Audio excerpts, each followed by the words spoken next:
no escape from Brexit black hole? May fends off more Tory barbs during PMQs IT was an absolute monster, declared the eminent astrophysicist Professor Heino Falk. The heavyweight champion of black holes in the universe. He was, of course, talking about the first ever images of a black hole to pop up on our TV screens, but, for those of us inhabiting the parallel universe that is Westminster, he could have been talking about Brexit, from which, of course, no light can escape. Before the PM boarded her rocket to Brussels, there was the little matter of another earthly round of itchy and scratchy to get through. Although it has to be said, for once, a subdued atmosphere hung over the Commons chamber for PMQs. When Eza appeared, the usual roar of approval was replaced with a mild groan of resignation. It was noticeable fewer MPs were standing up to ask questions, and 20 minutes in, some had clearly decided they had better things to do and left. Brexit fatigue has firmly set in and honourable members are desperate for an Easter break.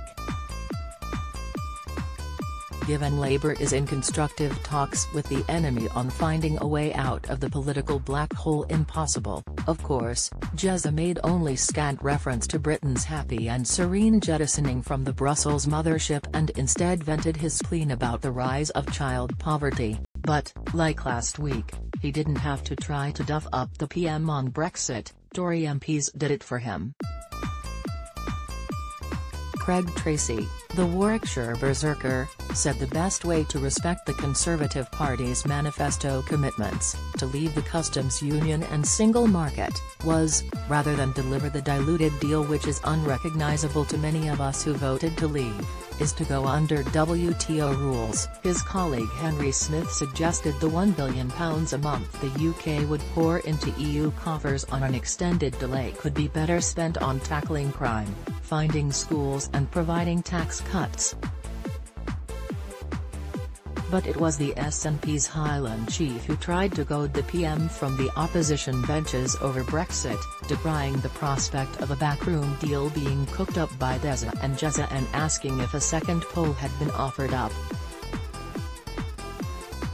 He railed how Scotland would not be forced to accept a Westminster stitch-up and urged Eza, in her final days as PM, to accept any EU offer of a long extension and put the deal back to the people. But the PM calmly sought out the button marked nationalist fury on the dispatch box and, pressing it, noted how Scottish independence would have meant taking Scotland out of the EU. The electric current worked a treat and SNP MPs reacted with growls and gestures of indignation. Like gravity, there is always something a Tory Prime Minister can